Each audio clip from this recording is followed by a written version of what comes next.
We are here backstage once again with Steve Kennedy from Nestle. You were on stage this morning. We're going to dive into a few big questions as we kick off the year. So thank you so much for being with us. That's great to be here. Awesome. So question number one. I talk a lot with our community about talent. Attracting talent, retaining talent, the kinds of people that you look for to build a world-class marketing organization. It really feels like these days there's a new specialty, a new discipline, a new expertise that you have to account for on a daily basis. What is your philosophy and strategy when it comes to making sure you're building the right type of organization and bringing in the right kind of people? Yeah, look, you have to cultivate those people, right? I think if anybody comes in and they say, I'm an expert in this, that's good through that day. And then the next day that changes, right? So unless you're bringing in people who are continual learners, you're not going to have great talent, right? But you have to cultivate that culture of learning, that culture of optimization, where you bring in the folks that are looking to learn, looking to do better, looking to change things. That's how you grow the talent, right? And so I always look for people who are creative, but who are also analytical, right? So you're trying to find the balance. And then people who are curious, right? I'll channel my inner Ted Lasso a little bit, if you will, but like, people who are curious are the folks that are going to be successful because they're always looking for why things are the way they are. They're always looking for ways to make things better. So if you can balance competitiveness and curiosity in anybody, that's the kind of talent I find on our team that succeeds. And do you think more in terms of specialists, generalists, a mix of both? You need a mix of both. You know, I think there's folks that are going to go deep into certain areas, and you need that depth.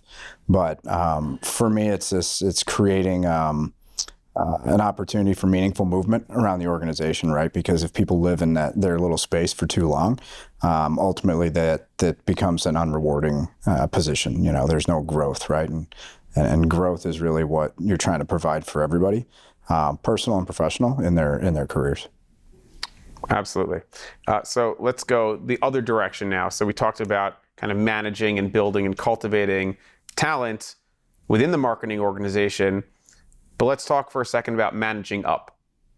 And one of the conversations, again, that I have with more of the senior level folks within our community are around advice and lessons and strategies for conveying to the CMO, the CEO, the board, the power of what you're doing, especially when you're talking about marketing during a pandemic or during uncertain financial economic times.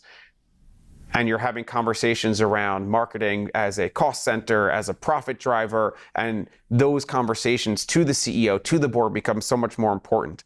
How do you convey the power of your work when you're talking to the higher ups? Data is key, right? It's obviously you've got a story to tell, and then telling it as a story is the most impactful way that you're going to get a message across.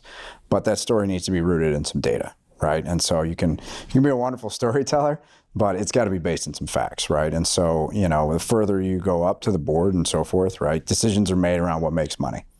And you got to have solid data behind why you're doing what you're doing and the decisions you're making, right? But if you can package that data up in a good story to let it land, typically that's how the message gets sent across. Cultural relevance for brands. Big topic. Maybe more important to some people and to some brands, depending on the category that they're in. But what does cultural relevance mean to you? How do you ensure, if you want to ensure, that the brand has the place within pop culture or within that consumer's mind frame that you're looking for? Is it important to you? If so, what is your philosophy? Yeah, it's extremely important, and it's not a new thing, right? I think as marketers, we've branded it now. We call it cultural relevance, and it's a big thing. But building brand equity within certain cultures and cohorts and so forth has been around, since the beginning of marketing, right? And so it's extremely important, and a lot of our brands, they have certain target markets that we try to be relevant within a culture, so things like Hot Pockets as an example, right, is a very relevant brand for younger male consumers, right? We play a lot in gaming and things like that. And so finding ways to be relevant and meeting those consumers where they're at versus, working specifically through like linear TV where those consumers don't live and so forth. We've got a lot of global brands that work that are very beloved with like Hispanic consumers as an example.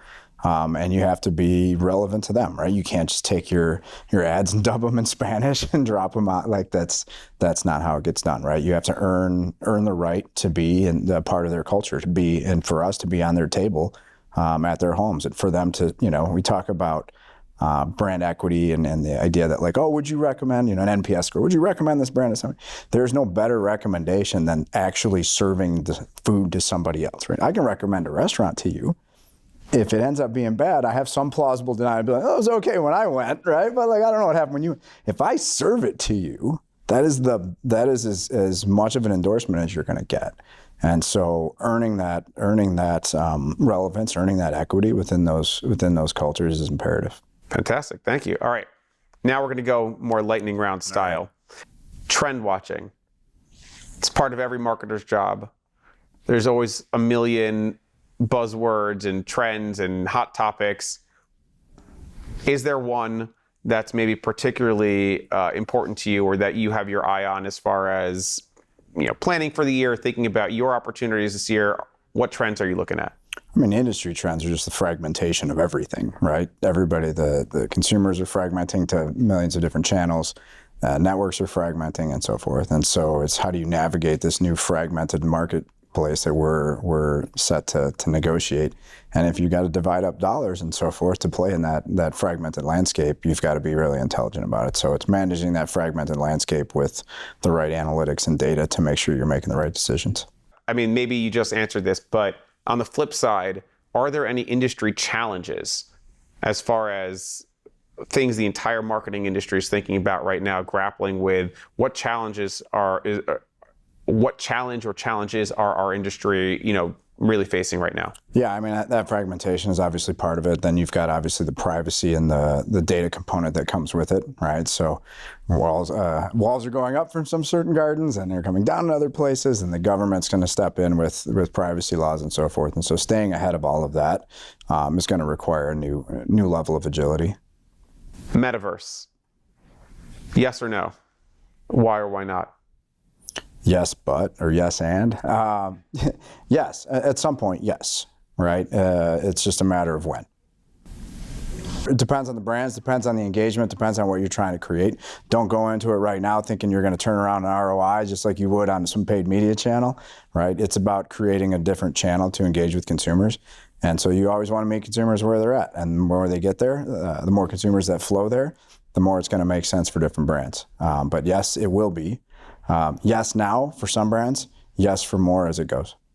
Last question, same idea, AI and artificial intelligence. It's been a term thrown around for a while now, but certainly seems to be peaking as new developments in machine learning and AI come to the forefront.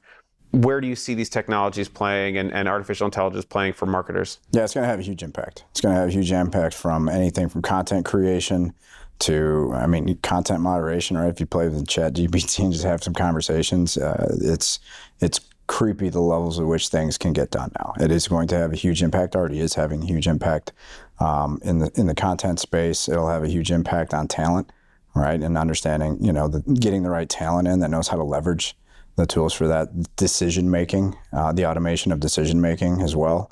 It'll play a huge role in all of it. So it is not just a buzzword, right? We've burned through a lot of buzzwords in this industry. It is real, and it will transform not only our industry and marketing, but it is going to transform everything at some point. So learn how to control the robots, because they're going to be that's going to become part of the job. All right. Thank you so much, Steve. This Appreciate was great. the time.